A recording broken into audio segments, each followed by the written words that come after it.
Hello, and welcome to the Let Them Live podcast. I'm Emily Burning, your host, and also the president and co-founder of Let Them Live. We bring you interviews with unsung heroes and inspiring individuals who are in the fight to save babies, mothers, and fathers from abortion. Our goal is to amplify their voices and bring their stories to the forefront, shedding light on the incredible work they do and the lives they touch.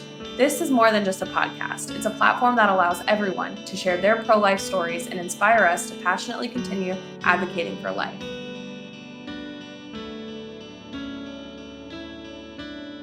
Hey everyone, welcome back to another episode of the Let Them Live podcast. I have a little bit of a different background today. I woke up late, did not have time to make it into the office where I have my usual setup, but I actually think I like this. I think I might like this backdrop a little bit better with all these Let Them Live babies. So I am recording this from the comfort of my own home. It's a nice day in Florida today. So after this, hopefully get some beach time. But before I get ahead of myself, I am really excited for our next guest. Gosh, I think I met her 5 years ago or something like that. I have no idea, but we've been friends for a long time. She has an amazing ministry and she has an amazing testimony. So Serena is a sexual assault survivor and an abortion coercion activist, also a national abortion recovery leader. And she also is a national speaker, which is awesome. I've heard her speak. She's amazing. She founded an organization called She Found His Grace, and that's abortion recovery. And it brings men and women that post-abortive healing so that they're not strapped down with a lifetime of regret and guilt and pain. She also is an author of the book She Found His Grace, and she shares her story and her testimony about her healing and her recovery process from her abortion and the sexual trauma. So through the book and the organization She Found His Grace, Serena is just hoping to show others about God's love and his grace and how he gives us just such healing when we ourselves sometimes can't even forgive ourselves for the things that we've done. God is there ready to forgive us and walk us into healing. So you guys can, before I forget, I'll say it now, we'll talk about it at the end, but shefoundhisgrace.org. So Serena, thank you so much for coming onto the podcast and being here.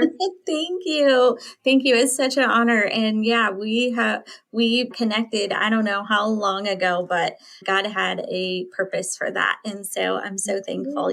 I love what you guys do. He did. Thank you. Yeah. And we connected because you're in Fort Wayne, and that's how we got all connected, I think was. I'm close to Fort Wayne. We're in Indiana. We were in Indiana at the time. So that's how, yeah, awesome. That's not too far from me. So. Okay. Awesome. Yes. I love that. So I'm really excited for you to share, for anyone who's watching or listening that has not heard about you or your ministry or your testimony, maybe just talk a little bit about it. Talk about She Found His Grace and everything that you guys are doing and how it all came to be. Yeah. So She Found His Grace was started really after my own pain point. And I was, as you mentioned, sexually assaulted at the age of 13. And I was taken to George Clawford, the Indiana abortionist who had hoarded 2,411 babies. And this was to start a healing ministry was never on my radar because of the fact that I didn't know a lot about the pro-life movement. I didn't know for years. I had set in this lie that my sexual assault was worse than the abortion. I had no idea because that's just the narrative that had been thrown out, and especially being 13. And really what ended up happening, so I had the abortion at 13 and it destroyed our family. My mom, she had a mental breakdown. She had to check herself into a mental hospital. My dad eventually left our family, and it destroyed us. And so when I was 16, I got pregnant again, and I went to Planned Parenthood because I was so naive and I just didn't know. And they said, "You're young, you're in school, and you should abort your baby." And that day I went out to my car, and my boyfriend at the time, he grew up in the church, but they never talked about abortion. And he asked me what I thought. And I shared my story for the first time. And we decided to choose life that day. And we had people that came alongside of us to help us. And we were able to finish school. They taught us the skills we needed. And by the time we were 23, we bought our first house. We had 2 little kids and we thought life was good. But what ended up happening was it started with a miscarriage. And that miscarriage resulted in me just reeling. What I didn't understand is that it was a double grief at the time. And I was grieving my aborted child and my miscarried child. But I didn't know that at the time. We had no idea. I had experienced physical things that were part of the abortion that we didn't know either. And so that resulted in a complete hysterectomy by the time I was 29. And then by the time my kids hit middle school, I was really struggling with my worth as a mom. I did not believe that I deserved to have the kids that I had. And so my idea was I was going to bless my husband out, that he would find a better wife and a better mother for my kids. And so I moved out. I started drinking. I started using. My life was a complete train wreck. And actually, what happened was one night after a heavy night of drinking, typically people would come and rescue me. And on this particular night, everybody said no. And I thought it was the worst night of my life. But what I didn't know was when I got in my car, I really got to the end of myself. And I found myself in a place of I prayed a simple prayer. And the prayer was, God, I have no one but you. And what I love is that God saw me as a post-abortive, high and drunk woman, and he didn't cast me out. What he did was he lavished me in a love that I'll never forget. And that night changed my life forever. And by God's grace, I drove home and my husband met me at the door, and I didn't deserve for him to welcome me back in, but God had a upper room story for us. And so I began my healing process. And through that healing process, that's how She Found His Grace got started. Wow. I've heard your testimony before, but I feel like it just hits me differently every time I hear you talk about it, because like you went through so much and there's just so many pieces, your age. Also, I had an encounter with Dr. Klopfer when we were living in Fort Wayne, and I worked for Hound County Right to Life because obviously their offices were right next, and he wasn't practicing or anything. Obviously he was like done with abortions at the time that I had met him, but meeting him, I don't say this to be like, I'm not trying to be mean, but he was really creepy. He was you could just tell he was just saying the weirdest things to me. He cornered me. It was dark. It was just the two of us. Like, it was very weird. And so to imagine you as a 13-year-old having that man, that is just, I feel like that's enough to just make my heart break for you, especially after everything was discovered and he had kept all those poor babies. And so this is like just a side question that I didn't actually have written down, but when everything came out about Dr. Klopfer and all the babies that were found, like, how did that impact you all these years later? Yeah. What was that like for you? So, as you can imagine, no one anticipates that's going to happen. And looking back, I know that we can definitely see God had his hand on preparing. And really, God knew that he was going to use this for his good. But that night, when the crazy part about my whole story is that week, I was planning a memorial service for men and women hurt by abortion the week that he died. And so I had stayed off social media because I was fasting and praying, because I told God, I'll do anything you want me to do, but don't ever ask me to speak. Never say those things. And so anyway, I was preparing that week, and that night before the memorial service, I actually got on social media and I saw that the news had broke. And I was devastated. That night I crawled into bed and I just cried. I wept and I asked God, I said, God, my question to him was, is one of the babies Eliana Grace? And the Lord met me and he said, your baby and all the babies are with me. Why do you think I asked you to tell the rest of your story?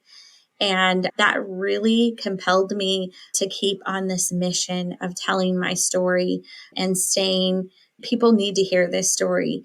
And so that was devastating. But what I can share is that news breaking. We had women from all over the country, and there's no way that they ever went to that clinic, but it triggered something in them that they were taken back and they were like, I went to that clinic now. And so I want people to understand just how deep this wound is, that it not only impacted the women who actually went to his clinic, but it impacted people across the nation. And I think that's really important for people to understand.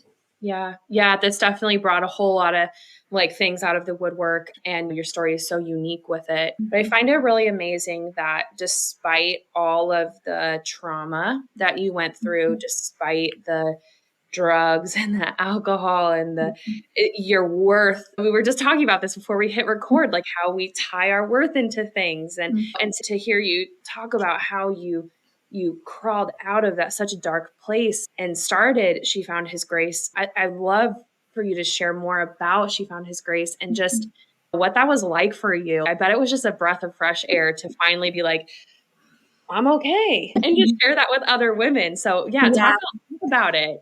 Yeah. So I feel like God had me on a fast track of healing. It was intense healing after healing in preparation for She Found His Grace launching.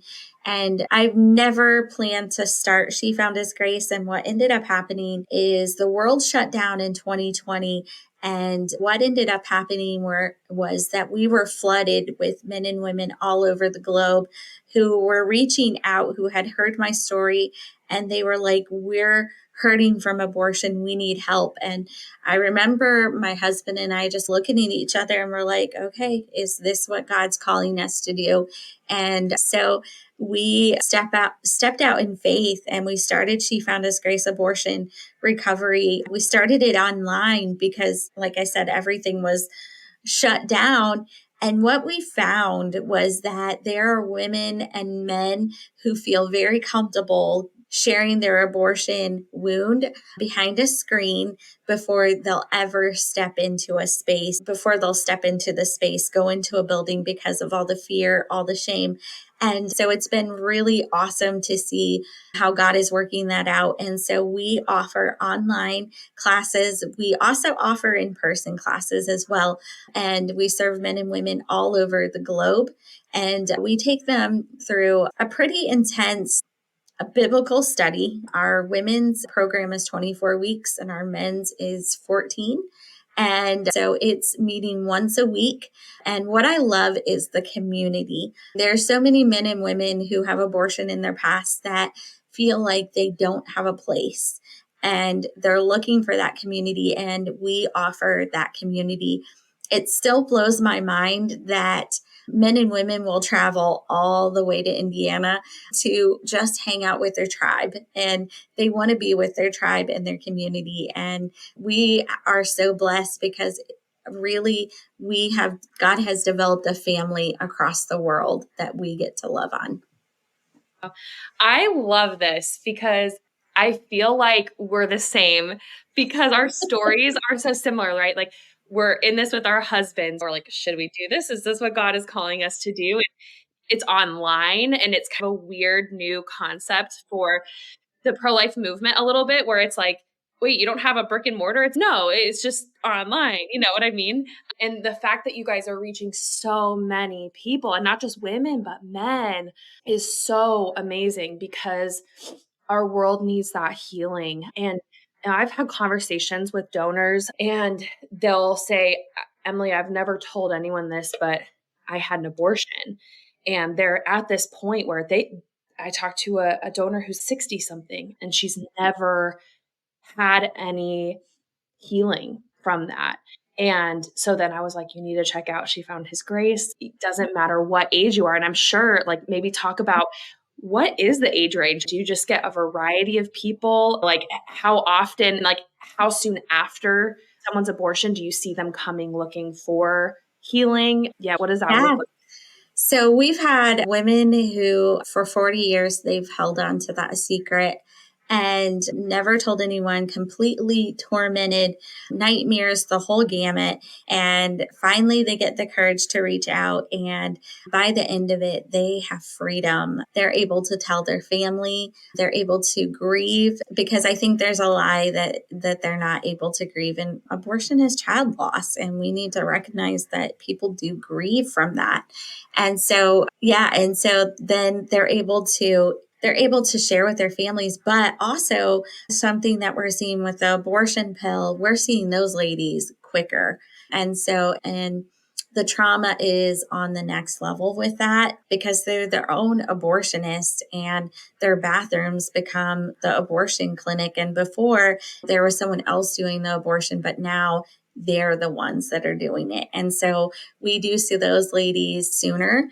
And with our abortion healing, not only do we do a biblical study, but we also offer free to very discounted professional counseling as well, because that is so needed as well. And it doesn't matter because we're online. That's the beauty of it. They can be anywhere and we're going to connect them to that resource. And then we have the men, which is a whole nother ball game in itself. And just this week, we had a couple, we're seeing couples go through and that healing and restoration. And one of the couples said today, just yesterday, she said, my husband and I had a conversation because he's currently in the class. And he said, I had no idea. I didn't connect the dots of really what was happening over here. But since taking this class, now it makes a whole lot of sense of the reaction and all the things. And so we're seeing God do a beautiful thing in restoring whole families. That is amazing. And I love that because it really just shows like how God takes just absolutely awful, devastating things and makes them good. I had the craziest text from a donor, but it was so wild. She had an abortion and then she and her boyfriend at the time had major falling out. It was awful. And so they did not talk for 34 years. I don't think either of them like fully processed it. And then 4 years ago, they reconnected and got married and found healing. And I'm like, that is the coolest story ever to see that. And I love that you guys also offer the option for like therapy and counseling and mental health professionals because like your story, so many other women, it's not just the abortion, it's something deeper. It's some sort of deep rooted trauma that you have to uproot. And if you don't uproot it, and and you probably seen this combined with the secrets and the shame, it kind of festers. It Um, does. so your program is really going in and just like digging in and like tearing Yeah. out the bad and putting in the Yeah. good. It really is. And then at the end of it, like the goal is for the freedom. But also, what I love is the whole fact of so many of them are to the place of, okay, now I'm ready to share my story. And we work on honing that because people need to hear the stories. And so, with our helpline that we have, we'll get abortion minded women that will come to us. And you know what? When they can hear those abortion stories, it changes minds and it changes the heart of it. And then that's when we get to pull in your organization to say, okay, you know what? We have some help for you. And so I think that's the beauty of the pro-life movement. But we really want these men and women to be able to get to a place where they're able to tell their stories and not walk in shame and guilt anymore, because that abortion, it's part of your story, but it does not have to define your whole life. And I love that you guys help them to see how they can share their story because, in a way, anyone that has had an abortion or participated in one in whatever way has a responsibility to share their story in a way, not just for themselves and for their own healing, which that's so important because generational, but also so that other people can avoid doing that. And we have a responsibility to each other to share, what that's like. So you guys are amazing. I love She Found His Grace. You just are online, you're digital, you can reach anyone. You are literally changing the world. And like you said, we're doing this together. We definitely cannot do it all. A lot of people have asked, oh, does Let Them Live provide post abortive healing? And I'm like, our bandwidth, we can't hardly even do what we're doing right now. So She Found His Grace. And again, I'm going to say it now just so everyone listening can go, shefoundhisgrace.org. And I would love for you to quickly share before I forget, and we'll have a few more questions too, but how can people support you guys? 100% donor funded? Do you just work on donations? Like, how can people support you? What are your needs? Yeah, so thank you for asking that. So obviously, we do need people to support us financially. We offer, for one of the things that we do to put skin in the game sometimes is we'll say, hey, the curriculum is $150. But the thing is, we have women and men that can't even afford that. And so we never make it about money. And we want to offer that healing for them, no matter what that looks like. And so we do need people to support us financially. Prayer. Oh my goodness. Before this call, Emily and I talked about the next level that we face in the spiritual battle, in not only for us and our team, but pray for our families. Like, the enemy goes after our families so dang hard. And so we need that prayer, and also volunteers. Like, we need people that will volunteer to help us, whether that's help with our helpline, whether that is with abortion healing classes. Now, there's a pretty intense training that we have for that, because we just have a pretty intense training for that. And then also just people sharing out our content, because over 63 million babies have lost their lives to abortion. And that means that someone that is sitting there hurting. And right now, with all of the talk of abortion right now, we see an uptick, and they're like, we're hurting so deeply and no one knows. And we want to help them. You guys can help us help them and be a lifeline to them. Oh, I love that. Please go donate. You can sponsor the cost of the program and help people find healing. And then your donation, I feel like, to anyone who's listening, your donation to pro-life organizations is really not just one and done. It's actually generational. So donating to She Found His Grace, donating to Let Them Live, you are giving, but that money is going to keep working. It's going to support a woman or a man going through the program. They're going to share their story, and you never know, maybe they're going to go share their story and their testimony is going to prevent thousands of abortions. Like, you just never know. And so I would just love and encourage anyone who's listening to please go check it out, volunteer, pray. Like you said, Serena, the spiritual warfare is nuts. So crazy. Lord knows we need it. Yeah. And I love something that you touched on too, and this kind of leads into my next question about misconceptions or misunderstandings about women who've had abortions. But I see a lot of the time people that support abortion use the exact argument that you said to support abortion. We all know someone who's had an abortion, and they use that as like therefore you should support it. And I've always been like, yeah, everyone probably knows someone who's had an abortion. That's the exact reason that we should not be supporting it. So, right. maybe, talk a little about in the culture that we have. It's like women's empowerment, and there's a lot of misunderstandings. And as someone who has been through it, I feel you are qualified to have a serious opinion about abortion. Yeah. So you can't end the life of your own child and think things are going to be normal, because they're not normal. There's nothing normal. We were, as young girls, we're created to be mothers and nurturers. And so that's a heavy weight to carry. And so when I say that someone that's had an abortion, you do, and they're hurting in silence, and don't let the loud voices drown us out, because I serve every single day with men and women that come come to us who say, I'm really hurting, but I'm terrified that someone is going, if they find out that part of my story, they're going to cast us out. We're going to get rejected. It's all the ploys of the enemy to keep them silent. And if there's someone listening today that's, I have an abortion, I've never told anybody, and I'm hurting, I want to encourage you that I share my story all over the world, and I'm met with compassion, and people just don't know what they don't know about the circumstances of your story. And maybe even if you've made that choice, you thought for sure that's what you wanted to do, and then you regretted it. There's grace in that. And your voice is so needed in this hour to tell the truth, because it's not healthcare. It is not, it doesn't solve the problem we face. You guys help women financially all the time. And you know what? That financial situation is not always going to be the case. That's a temporary thing right then, but the abortion is forever.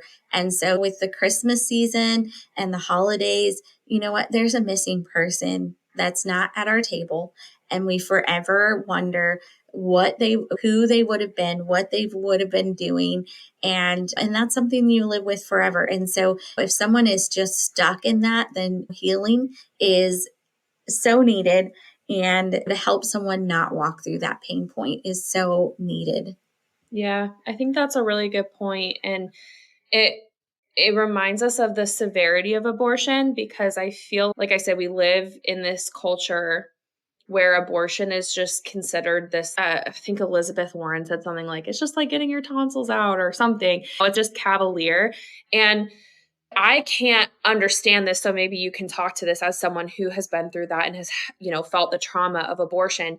Do you ever feel like your story, your testimony is invalidated at all by how, just what's the word? There's, oh, yay, shout your abortion. It was awesome. I love abortion. Abortions are awesome. It's like, do you ever just feel that hurts me? Or if you've shared your story, it seems sometimes there's a whole movement of abortion movement all about women's empowerment and shout your abortion, and it's your story to tell. But it's like the second you say, my abortion hurt me and it devastated me, it's like you're shut up or something.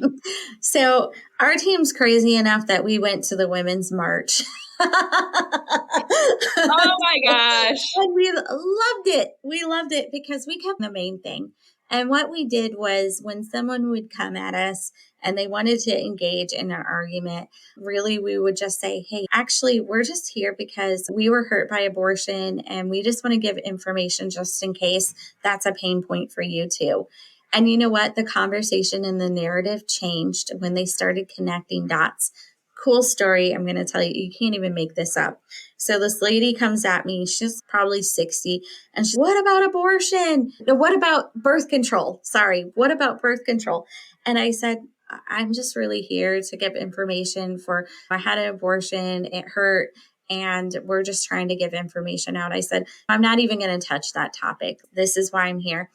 And we started having conversation. And the next thing I know, she's, I wonder if my ex-husband's hurting from this. And then it opened, crazy story. It's just, I wonder, and she went to a LGBT church, a pretty progressive church. And she said, I wonder if my pastor knows that this resource is available. She said, would you be open to come and speak at our church? And I was like, absolutely. If you guys invite me, I will be there. And so I think keeping the narrative of, man, this is our pain point, and not engaging in that argument and loving them, they start connecting the dots, because I know that was part of my story. I didn't even realize how deep that wound was. I just heard the narrative of the sexual assault is really bad, and it is bad. Hear me say that is horrible. But the thing is, I couldn't help what someone did to me, but it is a heavy weight to know that you were part of ending someone else's life. And that is not who I am. That's not anything I would have ever done. And so I think people need to realize that. And so just staying in the lane of, we're here to offer support and healing. And if you ever need it, or if this is resonating with you, this is a good indicator you need healing. Yes, I think that's so amazing. I think that was so smart of you, because really, And this is why I feel like we're so similar. I feel like we're twins, Serena. We have pro-choice donors to let them live. Never in a million years did I ever think that I could actually connect with someone who had very different beliefs about Mhm. abortion than myself. And you are the same way. You're like, look, I'm not here to do anything other than share my story. And no one can take your experience from you. No one can say, you never felt pain from your abortion. You love, no one can ever say Yeah, that because how you feel. And so I think it's amazing how you just brought it back around and you just never know the full impact of that conversation. And props to yeah, you guys to going to the Women's March. And you're not going there to antagonize or anything like that. It's, hey, because guess what? It's a women's march and there's women yeah, walking or even men. There's got to be one person in that crowd who had an abortion yeah. who is probably hurting and they're Mhm. probably out there marching in order to justify the abortion. And you just never know. So Yeah. props to Well, you guys for doing. and I want to say with your donors too that are pro-choice, because we have that too. And I love that. a moment that I had was when I said that we were going down to the state house for the abortion ban, and I started getting emails of people that followed us and supported us, and they're like, "Whoa, wait a second, what are you doing?" And I think what it is they've had abortion in their past, and they felt like that they had no other choice. And really, at the end of the day, they just need, when you go through the healing process, you unpack that a little bit more and you really figure out like it's really not your pro choice. You just felt backed in a corner. And so you've had this abortion in your past. You wouldn't be supporting saving babies if you really were in this position of, I want abortion. That's not that. They just felt backed in a corner. And I think it's in our movement to understand that and really hear what they're saying in that moment. And so then we can come alongside of them and help them really unpack that. Say it louder. I love that because it's so true. It's not that you justify the abortion, but it is important to understand the mindset that someone was in and tell them, I hear you. I Yeah. understand that you felt like you had no other options. And I'm really sorry that you didn't have what you needed. And to validate, that's not to say like it was okay that you had the Right. abortion, but it's to Exactly. understand that the reality is just like we help with Let Them Live. Women are not wanting to have abortions, Nope. but their financial circumstances are causing them to think, I can't do this. This is Right. my only option. And so to hear someone out, I think that can really like bridge a gap. And I love Mhm. that. I love your approach. I think you guys, I think Let Them Live is we're so in sync with you guys and I love it. Yes. And I think that this approach is the future of the pro-life movement. It's just Yeah. pure love. It's a long game, right? It's That's so. easy to be correct and say you killed your baby and all this stuff, but it's like, all right, at the end of the day we have to think about what's helpful and what's going to be, we're running a marathon, right? We want to bring people into this movement. We want people to find healing. We want people to find Jesus, and the way we do that is going to have a huge impact on that. Right. So You can't go in front of clinics or marches or whatever and have this arrogance about you that they're not even going to hear. Like that is useless. And so just coming alongside of them, I often say God's opened crazy doors for the people we actually work with. And some people are like, what? That makes zero sense. And it doesn't. But the thing is, sometimes we have to keep the main thing and not get into the ditches, not see people for people that have needs that are hurting. And how do we navigate that? And we have a saying around She Found His Grace. How do we love God's kids? How do we do that? And so that was not going to look like in a neat cookie cutter way. And we just have to lean in. And do we shy away from truth? Absolutely not. But what is their need? And we have to just be in tune to what are they really saying in this moment. And so, yeah, the movement does look different.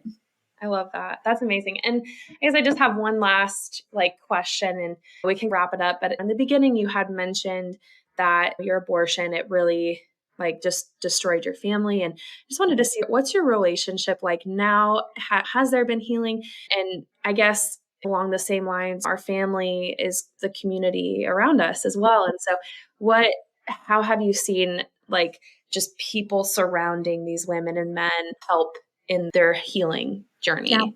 Yep. So forgiveness is a huge thing. For me, I had to make a choice to forgive. I had to, and when I say forgiveness, I don't mean what people did was okay. It really was a poison that I was drinking, and I really had bitter roots. And it was affecting how effective I was in what I was doing. And so I had to make some choices to forgive people, to release people, and I really saw God change my heart in how I view them. As far as my dad, he never recovered from, we don't see him. My mom, God's done amazing things with her. And every once in a while, it'll creep up, but God is amazing in how he helps us navigate that. And really, with She Found His Grace, we have such a close knit family. God has blessed us with people all around the globe that we consider family. And I'm so thankful for my husband's family. When I was 16 and I faced an unplanned pregnancy, they walked alongside so beautifully. Bruce and I have been married for 30 years, and we're so thankful for the support of his family. So God is good. I love that. Again, just more parallels with us. Like I am very close with Nathan's family, and I know God can work in my family as well. And it's sometimes it takes a little bit longer, but I'm so grateful that you shared, and I'm will be continuing to pray for you and for your ministry. And again, just anyone listening, if you have had an abortion and have a ton of money to give and you want to support the healing because you yourself have gone through healing, go to shefoundhisgrace.org and donate, share it. If you have had an abortion and you haven't found healing, go to shefoundhisgrace.org and start there and start the healing. Even if you're not sure about what that's going to look like, it really can't hurt, and share your stories and start to find that healing. So just an encouragement. And I wanted to let you just leave us off with, if there's anything you want to say to as one last encouragement, Serena, to anyone that's watching that may be on your heart. Yeah. So something I want to say is in this hour, our voices are so needed in the pro-life movement. There are so many states that are trying to put abortion in their constitution. And maybe you're just like, okay, I want to use my voice, but I'm scared. And really, I want to encourage you to reach out, start the healing process today. And our voices are so powerful because it does change in the narrative. And they just don't understand until we tell our stories. And so go for healing, support Emily and Nathan and what they're doing. We partner with them all the time. We're referring abortion minded women to them. And I think together we cannot be on islands. We have to connect. We have to do this together to be strategic, to reach people. So it's time that we start working together, and I'm blessed to be able to work with Let Them Live. Yes, said we feel the exact same way. Like we had mentioned, collaboration and partnership, this is just like a cornerstone of this movement, and it's 100% necessary. So I'm very grateful for you guys, grateful for your ministry. And thank you guys again for tuning in, for listening, for watching, whatever it is. And thank you again, Serena, just for sharing.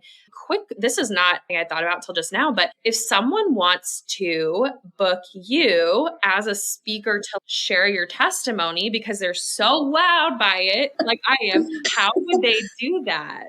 Yeah, so you can go to serenadyksen.org and you can book me there. That is the best place to reach. And I would be honored to come and share. I think right now we're really in an area where rape is the exception. And so let's just talk about that and have that conversation. And also let's bring some hope and healing to people. So yeah, book me. I would be happy to share my story and whatever that looks like. So thank you for that. Yes, of course. I was like, oh my gosh, I got to plug your speaking. So, and also, oh my gosh, I didn't write these down, but they're all coming to me. Where can people buy your book as Yes, well? so you can go to Amazon.com. You can go to Barnes and Noble, Christian Books. So all of those places you can go and get it. And people, this is what I hear. It's still crazy to me, but people actually, they say that they read it in a day. So it's an easy read. Just in case someone's mad, I don't know if I can read an abortion story. It is a story full of hope and healing and grace, and then pass it on to somebody else. That's my only requirement. Pass it on to someone that else and gift it. So yeah. Yeah. Awesome. Yeah. Please support, you guys. Please support an amazing ministry. And thanks again for watching. Thank you so much, Serena. And I hope you have such a blessed day. Yes, you too. Thank you so much. Thank you so much for joining us on today's episode of the Let Them Live podcast. I would like to give a special shout out to Patrick at Moon Shadow Studios, who does an amazing job of editing our podcast. If you're ever in the need for a podcast editor, he is definitely the one to go to. Let Them Live is a Christian nonprofit dedicated to supporting women who are considering abortion primarily due to financial burden. 73% of women have abortions because of financial struggles, and we're here to help bridge that gap. Our goal is to provide the emotional and financial support these women need to feel empowered to choose life. If our cause resonates with you and you're interested in learning more, getting involved, or making a donation, please visit our website at www.letthemlive.org. One amazing way to contribute is by joining our Heartbeat Club, where you can become a monthly donor, and your ongoing support will ensure that we can continue helping women every single month. You can also follow us on social media to stay up to date with all the amazing stories and ways that you can be part of our mission. You can also find me on Instagram at Emily Burning. Thank you again for listening, and please join us for more upcoming inspiring stories and conversations.